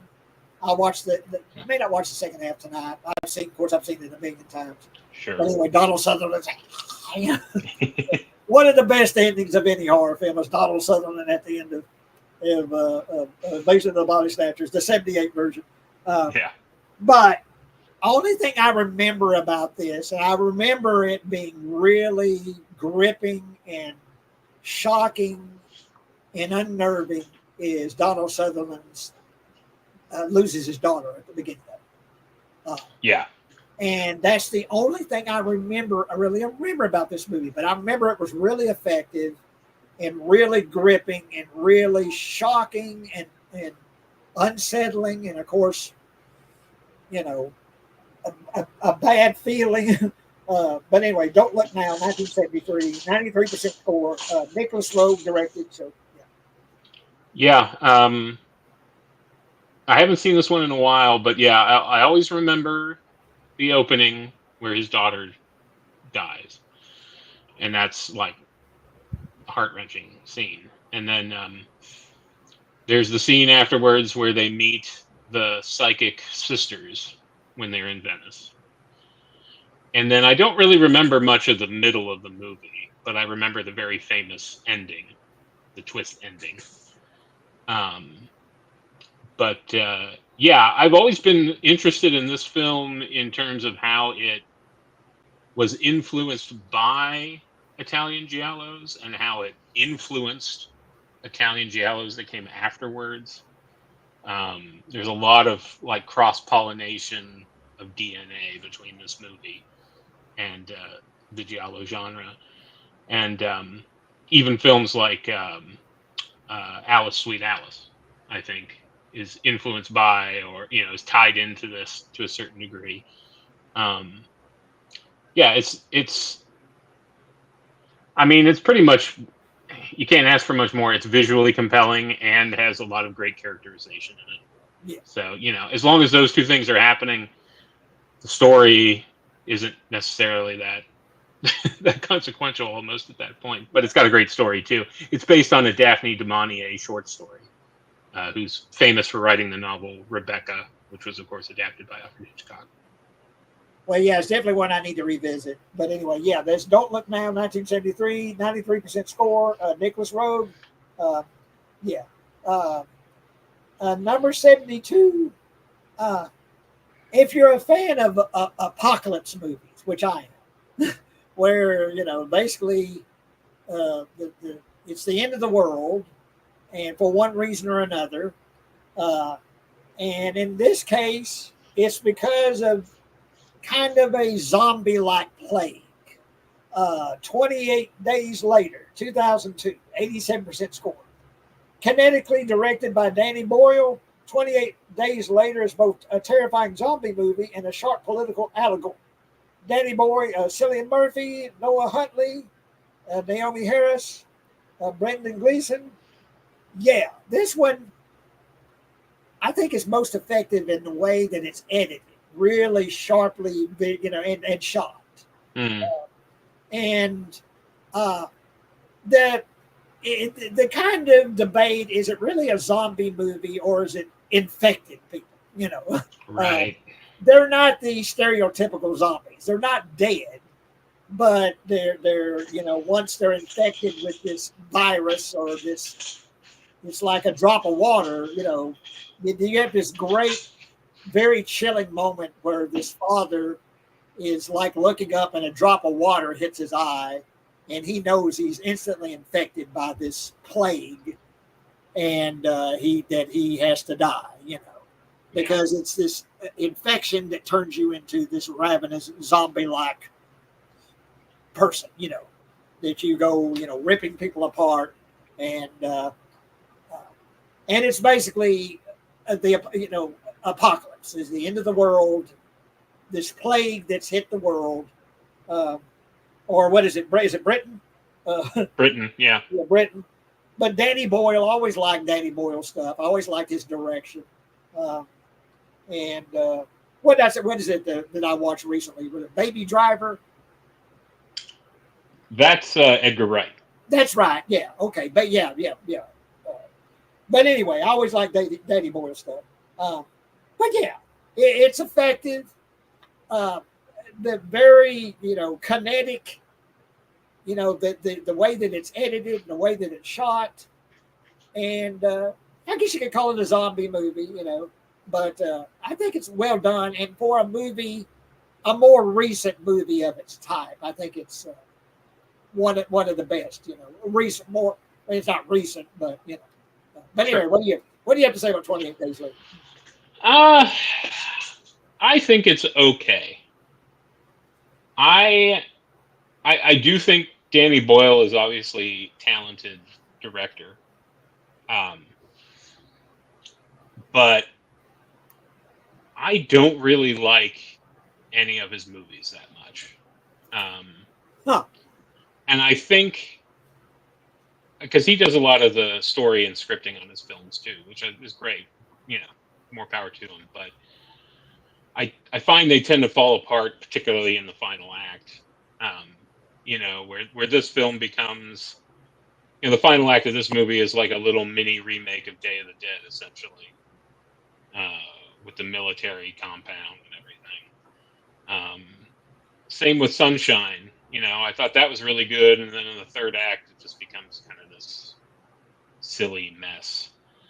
But again, that's just my personal taste. Like I said, this is okay still. You're right; it's very well shot.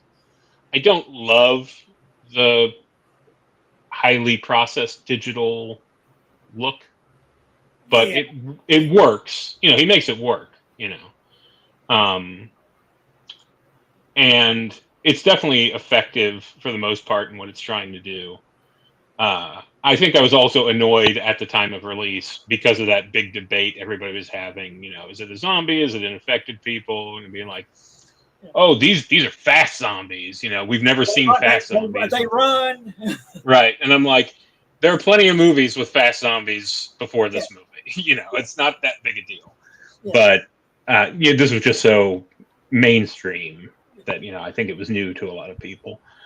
So they Return of the Living Dead. They run. yeah, a lot of Return of the Living Dead, a lot of Italian movies, zombie or demons, stuff like that. But it's okay. I actually really preferred the sequel myself. I saw the sequel in the theater, but I've only seen it once. It's one I need to revisit. But I went and saw it with my same friend Barry. Went and saw 28 Days. What was it?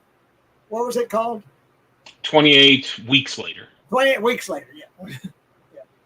But and now they're shooting a whole new trilogy of films in this series. But yeah, 2002, 28 Days Later, 87% score. Danny Boyle. Okay, this one of the better recent horror films that I've seen, where they becomes kind of like a time period, and this happens throughout the years, where there'll be kind of a lull, where you think, they're just not trying anymore. There's just nothing new coming out. There's just nothing fresh. And then this film came out. And but hang on, before I say what it is, we said that's where we totally disagree. 28 Weeks was trash for me. Okay. Well, fair enough. Fair enough. Yeah. But anyway, this is X. And 2022, 94% score. Ty West directed. And also, I think one of the best actresses to come out in the past few years is Mia Goth. What she does in this film, plays two roles. And what was it, the third film that came out just recently? Maxine. Maxine. She plays Maxine, and she plays Pearl. Well, anyway, the basic story. Well, let me read the plot here. A fresh spin on the classic slasher formula, X marks the spot where Ty West gets resoundingly back to his horror roots. And it takes place in 1979, and there's this group of porn actors and directors that are going to make a porn film, and so they find this this old farmhouse in Texas, and they talk to the owners of the farmhouse. They don't tell them they're making a porn, but they're making a film, and can we use your location here, the barn and all that, to film our movie? And so they kind of make a deal with them to use the location to make their movie, but they're making porn is what they're making.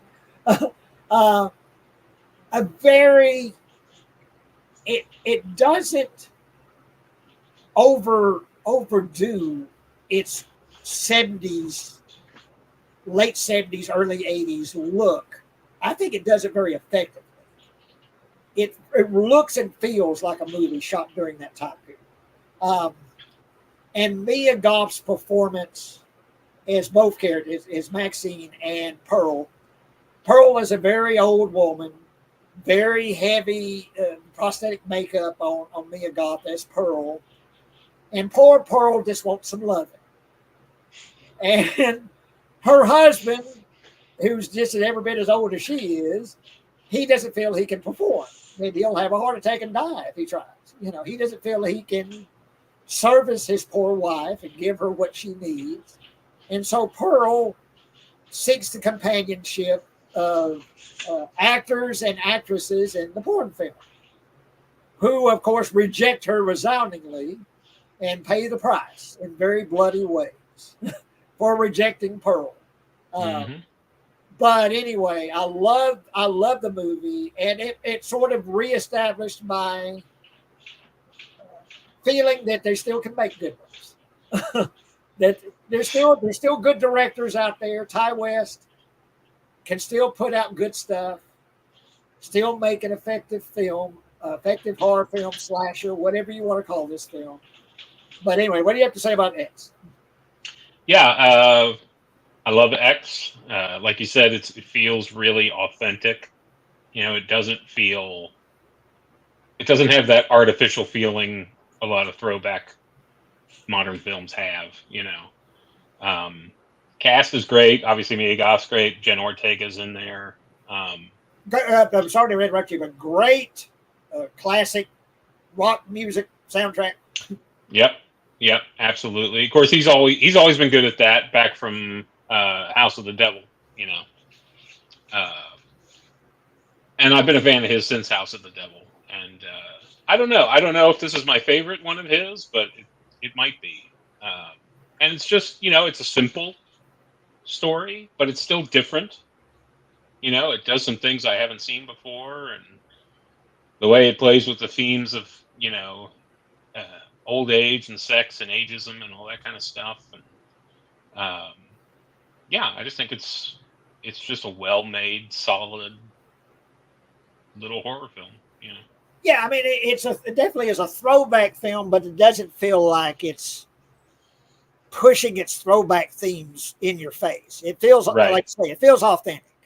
But anyway, yeah, then that is, we got a comment I want to read here, but let me go over this real quick. But anyway, that's X 2022, 94% score. Ty West, and he'll show back up on this list in another film that I absolutely adore. But anyway, and he said, but with a small tweak, it could have been so much better. He's talking about 28 days later, or 28 weeks later, I'm assuming. So, yeah. But yeah, X, if you haven't, go watch. If you haven't seen X, see X. Definitely, like say, sort of reestablished my feeling that they can still make good ones. Still make a good. There's still good directors out there putting out good stuff. Ty West. I don't even think I've even heard this much. I haven't seen it. I don't even know how to pronounce this. Quaidon? It's Quaidon. Quaidon. 1964. 91%. It's exquisitely designed and fastidiously ornate. Masaki, you say it. Masaki Kobayashi. Yeah. Kobayashi's ambitious anthology operates less as a frightening example of horror and more as a meditative tribute to Japanese folklore. I haven't seen that, but I guess you have. Yeah, I still am, but I used to be even more really into Japanese cinema, and I like classic Japanese cinema. And this is a real beautifully photographed anthology horror film. And several stories about ghosts based on very old traditional Japanese folklore. I won't really go into the plot because they're very simple stories. Really talking about them gives everything away. But it's if you haven't seen it, I don't know if it's streaming anywhere, but Criterion put it out on Blu-ray, and it looks great. And if you like, old classic cinema or old classic ghost stories, definitely check it out. Even if you're not into like subtitles or whatever, these stories aren't so much about the dialogue as they are about the visuals. And would you say the title again? Quaidon. Quaidon. Okay, Quaidon. 1964, 91% score. Masaki Kobayashi directed. Is number 70. And we'll end tonight with number 69. And I saw this in the theater. I quite enjoyed it.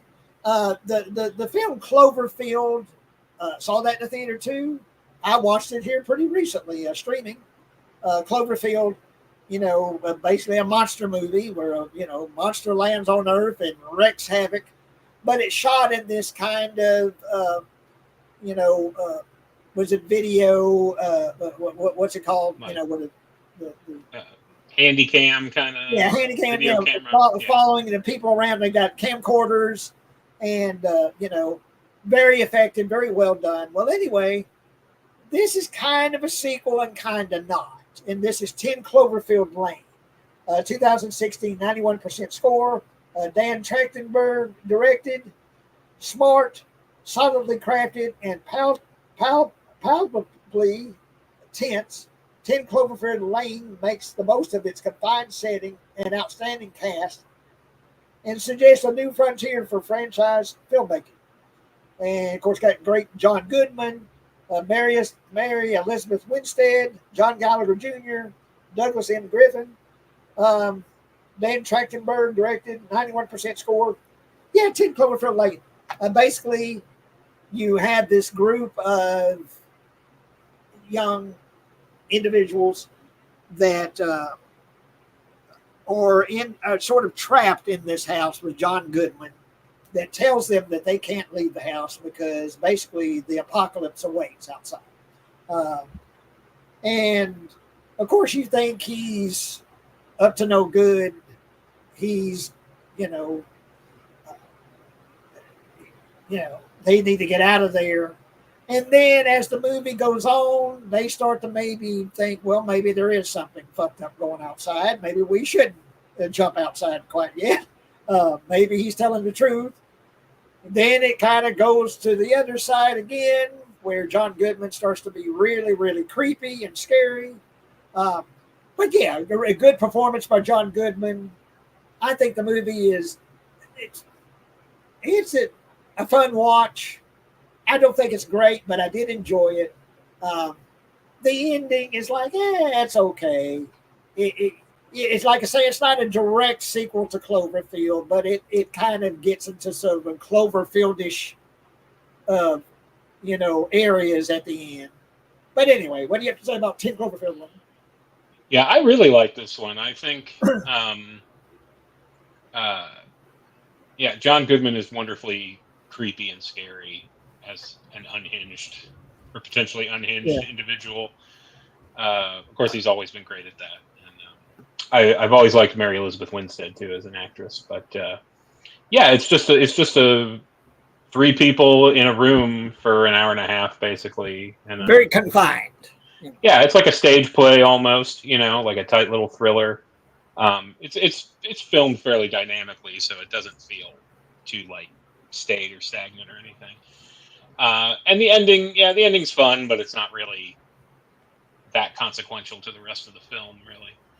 Yeah. I think it's the best of the three Cloverfield movies. I know a lot of people didn't like the third one, Cloverfield Paradox. I think a lot of people didn't even watch it. But I watched it with streaming. I've only seen it once, but I didn't think it was bad.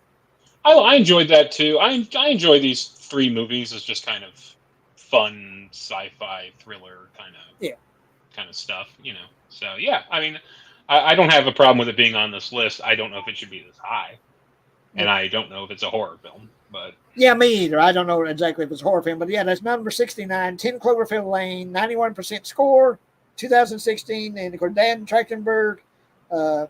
Watch it for John Goodman. And we'll end with that. And the next film should be for me like number 3 or 4. Way too long the list. Once again, I'm not gonna say what it is, and I watched it last night. I watched it in A Day of the Dead. Nice. Kind of a weird couple of films to watch back to back, but that's what I watched. Day of the Dead and this film. I might have already said earlier what it was. I don't know. but we'll start with that. But okay. I don't know. We may be able to wrap up with this next one. We're at number 68, and if we like rapid fire the rest, we could get. Yeah, that's it. Yeah. Well, there's more that I haven't seen, and. But it's one, oh gosh, there's some that's like, well, I got to spend a little more time. I can't go by fast. It's like there's one, oh God, I got to talk about this one. But, and particularly the next one I've got to talk about. I can't just rush through the next one. Sure. Yeah. One of my favorite movies, period. Not just, and it's another one, I almost don't call it a horror film. To me, it's a psychological thriller. Yeah, I mean, there's really only a small part of it that's a horror film. Yeah, but anyway, I'll leave that as a kind of leave you hanging what that would Little be. teaser. A little teaser. There you go. But yeah, well, I guess we'll end here. And of course, Halloween night. And we had some rain this morning, but it cleared up, got really nice during the afternoon. So all the kids could go off and do the trick or treating and have fun. Um, I guess they still do that, you know. But you know, what kids do these days. But back in the day, you just hit the streets and you just went door to door, and you wasn't worried about razor blades and apples and crap. Yeah, that's right. You know, That's how you should still do it, in my opinion. yeah, you just went and next door, door to door, and I tell you, speaking of Halloween, before we sign off, a couple of things about Halloween. That one of my favorite candies, it was of course, the fun size. You get the fun size candies, but one of my favorite that all my friends absolutely hated it, and they would give it to me. So I had a big pile of Hershey Special Dark. But it had the fun size Special Dark, and they'd all give me their Hershey. But I loved Hershey Special Dark. Now it's kind of bitter. It's not real sweet. It didn't have a very sweet taste. Yeah. But I loved it. And what I would do is put it in the freezer, put them in the freezer and get them cold. Yeah. And I'd eat the Hershey Special Dark. And so I would load up on those things on Halloween because all my friends, hated them and would give me all their Special Darks. So, and they'd be mad that they, that people would give them damn Special Darks. But oh God, my favorite was always Reese's, the peanut butter cups, and didn't get many of them, but those are always my favorite. But anything Hershey, the fun size Hershey and things like that. But one thing that I just absolutely could not stand, I could barely even smell it, and that's candy corn. Oh my God. It's just wax is all it is. It's just sweet wax. Candy. Yeah. It's not great. Yeah. It's not the worst. It's not as bad as people say, but it's not one of my favorites. No, candy corn. I like red licorice, but regular licorice. I think Good and Plenty, maybe one of the worst candies ever. Ugh. Oh God, Good and Plenty. They talk about wax again. Yeah. But yeah. But back in the day, you just you found the nice neighborhood. Yep. And your parents just let you out of the car and you just hit the sidewalks and you just went door to door. You just walked down, you went door to door, and you knocked on the door and you trick or treat, and then you got your candy. And usually for me, it was a paper bag. Yeah, that's usually what it was. It was like a Safeway. We had Safeway in my it was a Safeway grocery sack, paper bag, and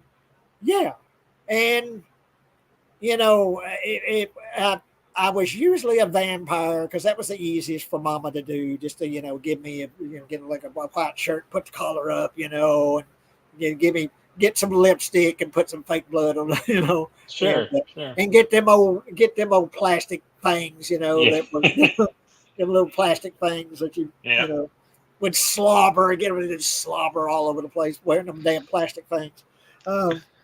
But yeah, I was usually a vampire, except for the one day that was the ghost, the cute KKK member. But yeah. But anyway, I hope you guys are having a good one. I don't know, what you'll watch today. I might finish up Invasion of the Body Snatchers, great film. Hopefully, it's on the list from 1978.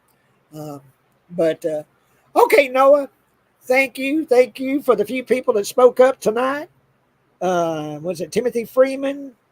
Well, that's my friend that gave me the spaghetti. I'm going to eat that spaghetti here in a minute. And Dave Starsaw that spoke up. And for anybody that's watching, as I usually say, please give us a thumbs up. Please spread the word. Let other folks know about it.